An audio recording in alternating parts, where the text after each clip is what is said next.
અડાડી દે આખું.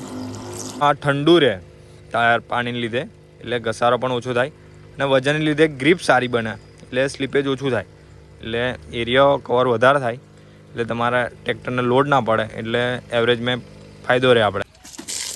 કેમ છો ખેડૂત ભાઈઓ, સ્વાગત છે તમારું મારા એક નવા વિડીયોમાં. આશા છે બધા મજામાં જ હશો. આજે તમારા માટે વિડીયોમાં લઈને આવશું ટ્રેક્ટરના ટાયરમાં પાણી કેવી રીતે ભરવું, એના ફાયદા શું છે અને કયા કયા ટ્રેક્ટરવાળાને ભરવું જોઈએ, જોતા રહેજો વિડીયોમાં. તો દોસ્તો, આ છે આપણું મહિન્દ્રાનું લો ટ્રેક્ટર 405. પહેલાં અમારા ટાયરમાં પાણી ભરેલું હતું અને આ ટાયરમાં પંચર થઈ ગયેલું, એટલે અમે પાણી કાઢી દીધેલું.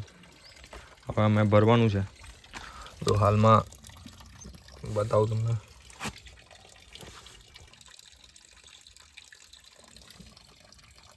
જો હમણાં હવા છે. હવે સૌથી પહેલાં આમાં તમારે જુઓ, એક જેક લાવવો પડશે. જેક ના હોય તો 2 ટ્રેક્ટર હોય ઘરે તો પણ તમારે જુગાડ છે. એક અહીંયા પાટો નાખી દેવાનો અને સામે સામે 2 પીનો અહીંયા અને અહીંયા, તો સામેવાળા ટ્રેક્ટરથી હાઈટ મેં તમારા ટ્રેક્ટર થઈ જશે. હાઇડ્રોલિક કરશો એટલે એવું ના કરવું તો આ રીતનું એક જેક મારી દેવાનો, એટલે આ ટાયર ઊંચું થઈ જશે. જોતા રહેજો, મેં કરીએ વિડીયોમાં.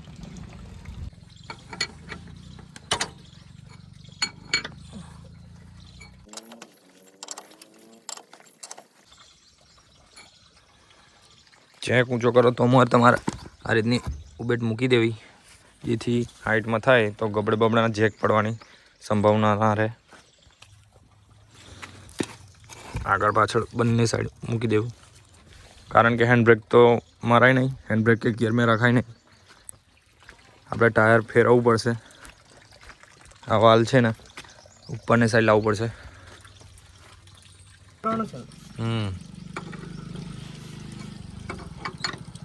દોસ્તો, વ્હીલ વારંવાર તમારે પંચર થઈ જતું હોય, એવી જગ્યાએ ફરવાનું હોય, મોટા મોટા કોંટા, તો તમે હેરાન થઈ જશો. પંચર થશે તો કાઢવામાં સમય બગડશે, પાણી કાઢવાનું ને પાછું પૂરવાનું. જોઈ શકો છો, આ રીતનું ઊંચું કર, જોઈ લો. આ વાલ છે ને 10ના કાંટે રાખવાનું. 75% ભરવું હોય તો 75%, ને પૂરું ભરવું હોય તો પૂરું. આમ તો કંપની 75% ભરવાનું કહે છે. આ 12ના કાંટા આવી ગયું. પહેલાં હવા કાઢી નાખીએ આપણે. પકડ છે, ઢીલો જ છે. સૌથી પહેલાં આ રીતનું વાલ કાઢી નાખવાનું.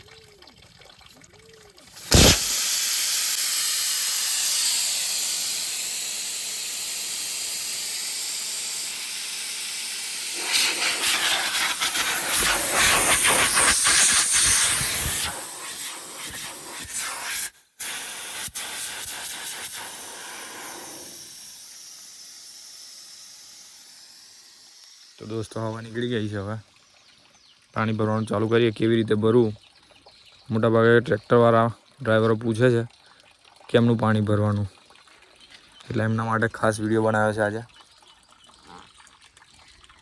દોસ્તો, આપણે મોટો પંપ, સર્વિસ સ્ટેશન કે મોટો પંપની જરૂર નહીં પડે.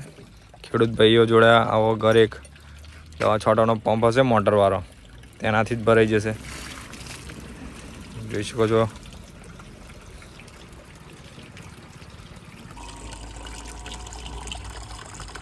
તો ફૂલ ભરાઈ ગયો. જોઈ શકો છો દોસ્તો, આ 20 લીટરનો છે. અહીંયા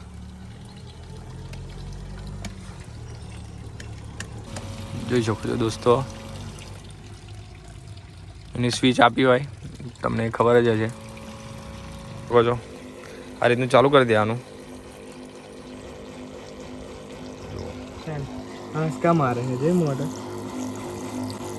અડાડી દે આખું. થોડી મહેનત કરવી પડશે દોસ્તો, તમારે પાણી ભરો તારે આમ પકડીને ઊભી રહેવું પડશે. અને પંપ તમારે મોટરવાળા જોશે, હેન્ડલવાળાથી ભરાય નહીં. ચાર્જિંગ કરી રાખવું પડશે. કેટલા પંપ જાય બન્યા રહેજો વિડીયોમાં. આ પહેલો પંપ ચાલુ કરી દીધો છે આપણે. 20 લીટરના છે એક પંપ.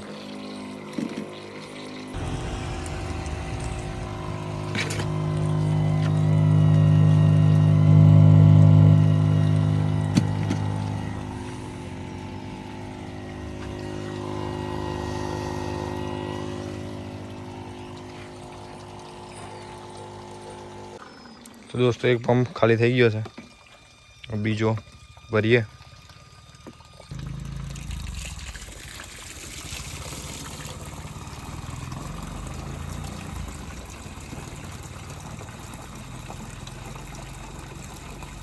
આ બીજો પંપ.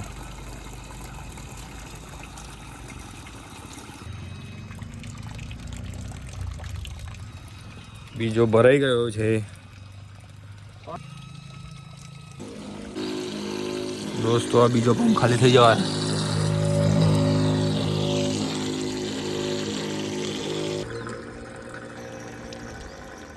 હવે ત્રીજો ભરીએ.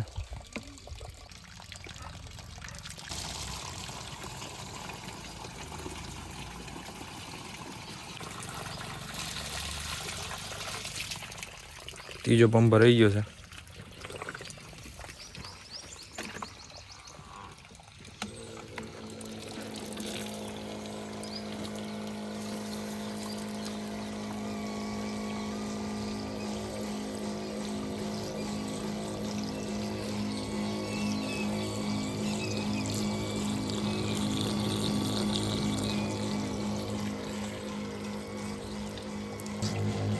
દોસ્તો આ ઉપર રાખવાનું વાલનું એ કારણ છે કે પાણી પાછું ના પડે.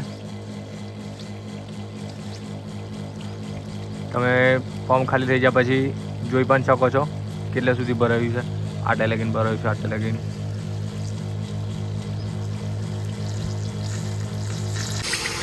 આ ત્રીજો ખાલી થઈ ગયો દોસ્તો, જોઈ શકો છો.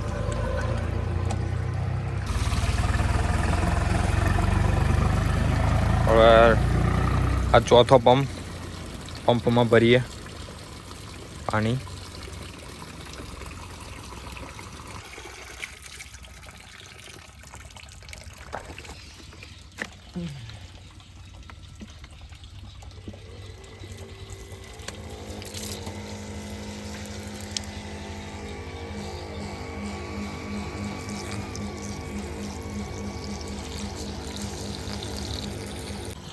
તો દોસ્તો ટ્રેક્ટર જે ખેતીમાં વધારે ચલાવતા હોય એમને જ ટાયરમાં પાણી ભરવું જોઈએ. કારણ કે રોડ પર તમારે કેવું થાય, એવરેજ થોડુંક કપાઈ જાય, પ્લસ કે રનિંગ એ ઓછું મળે વજનના કારણથી, અને વજન વધી જાય એટલે ટાયર પણ થોડાક ઘસાય. કેમ કે રોડ ઉપર તો આપણે પુલિંગ જ કરવાનું હોય, અને ખેતીમાં જે આપણે પ્લાવ ચલાવવાનો હોય, રોટાવેટર, હેવી બધા ઉપકરણો ચલાવવાનો હોય, ડિસ્ક હેરો, તોતા પ્લાવ, એટલે કેવું ટાયર પર વજન પડે, વજન હા થઈ જાય. ચોથો પંપ તો ગયો જ છે. 20 લીટર ગણો તો તમારે 4 દુ 8 80 લીટર જેવું તો ગયું જ છે.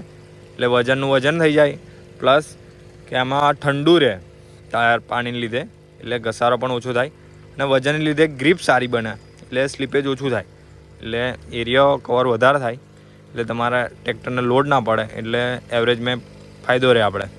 એટલા માટે પાણી ભરવું જોઈએ. દોસ્તો આ ચોથો ખાલી થઈ ગયો પંપ ટાયરમાં.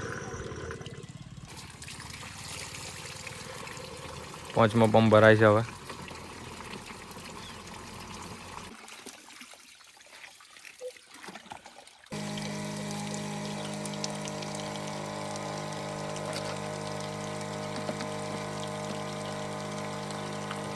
આ 5મો પંપ.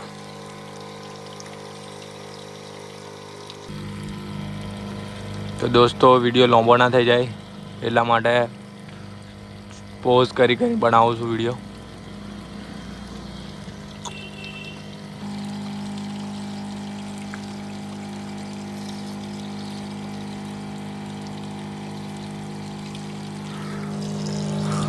દોસ્તો 5 પંપ ટાયરમાં ભરાઈ ગયા. હજુ ટાયર કેટલું થયું ભરાયું ચેક કરીએ આપણે, બતાવું તમને.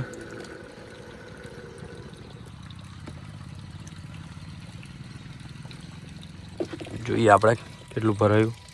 આ રીતનું તમે આ ટાયર ઊંચું હોય આ રીતનું ગોળ ફેરવી શકો છો. વાલ પર ધ્યાન આપજો કેટલું ભરાયું છે. આટલું ભરાયું છે દોસ્તો. જો હજુ અડધું નહીં થયું. વાલ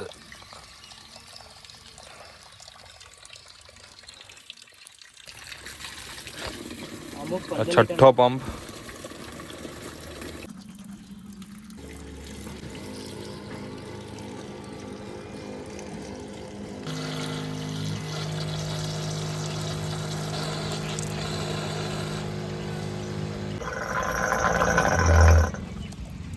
છ ખાલી પંપ.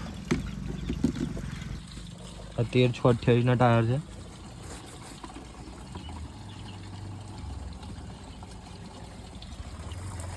સાતમું ભરાય છે.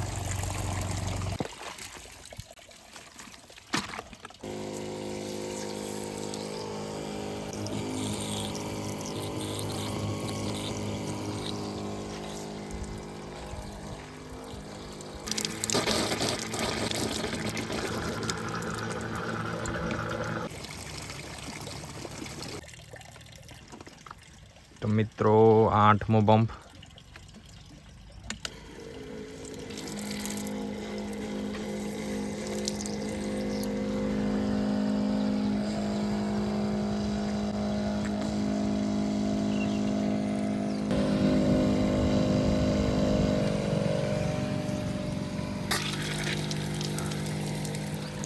આ પંપ ખાલી થાય ભાઈ જોઈ લઈએ દોસ્તો આપણે કેટલું ભરાયું છે.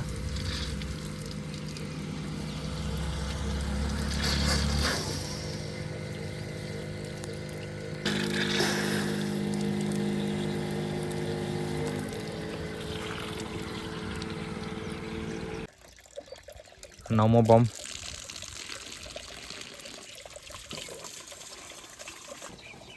આપણે ચેક કરી લઈએ. જો આ ઉપર છે સૌથી વધારે.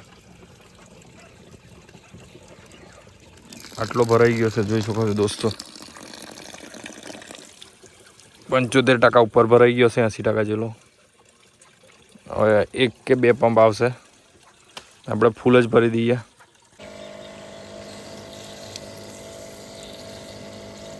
તો દોસ્તો આ 9મો પંપ ચાલુ કરી દીધો છે ટાયર મેં ભરવાનો. જોઈએ હજુ કેટલા પંપ આવશે. દોસ્તો 9મો પંપ ખાલી થવા આવ્યો છે. ભરાઈ ગયો. દબાઈ રાખ. પ્રેશર રહેવા દે. દબાઈ રાખ કમ્પ્લેટ. દોસ્તો તમારે હવા ભરવા ના જવું હોય તો થોડી વાર આમ દબાઈ રાખવાનું ભરાઈ ગયા પછી, જેથી પ્રેશર બન્યું રહે. તો દોસ્તો 9 પંપ ભરાઈ ગયા છે. આ 10મો પાણી તો ભરાઈ ગયું છે પણ આ હવા ના ભરી પડે એટલા માટે અમે પાણી ભરી એટલે જોડે જોડે એર પણ ભરાઈ જાય. પ્રેશરથી પછી વાલ વાંખી દેશું. એટલે 9 પંપ ગણીએ આપણે તો 9 દુ 18 એટલે લીટરમાં આપણે કિલોનું કન્વર્ટ કરીએ તો 100 ગ્રામ ઓછું ગણીએ તો 9 દુ 18 લીટર 180થી કાઢી નાખવાનું. એટલે 172 કિલોનું વજન થઈ ગયું એક ટાયરમાં. તમે વજન લગાવવા જાઓ કિલો પ્રમાણે તો 130 રૂપિયા પર કેજી છે. તો ગણતરી કરી દો તમે. એટલે ખેડૂત જોડે એટલા બધા પૈસા તો ના હોય એટલે સસ્તો જુગાડ આપણે કરી શકીએ ઘર બેઠા. 100 કિલો લગાવીએ તો 13,000 રૂપિયા થાય. એટલે આ સૌથી સારો અને સસ્તો જુગાડ. દોસ્તો આ 10મો પંપ પણ ખાલી થઈ ગયો છે. 200 લીટર 80 કિલો વજન થઈ ગયું એક ટાયર પર.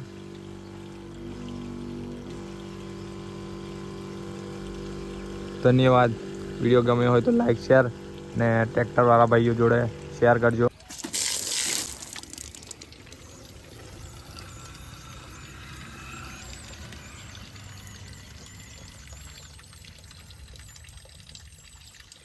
તો થઈ ગયું દોસ્તો.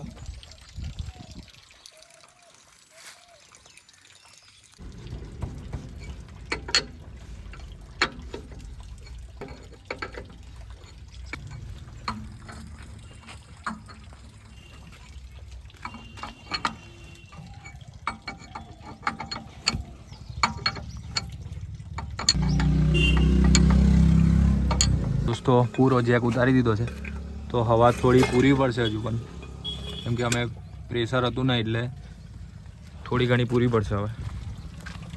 હવે બહુ બેસી જાય તો તમારે શું કરવાનું, અહીંયા ફાચર મારી દેવાની, એટલે પાછલા વ્હીલ પર ઓછું દબાણ આવશે એટલે જતું રહેશે તમારે. જય માતાજી.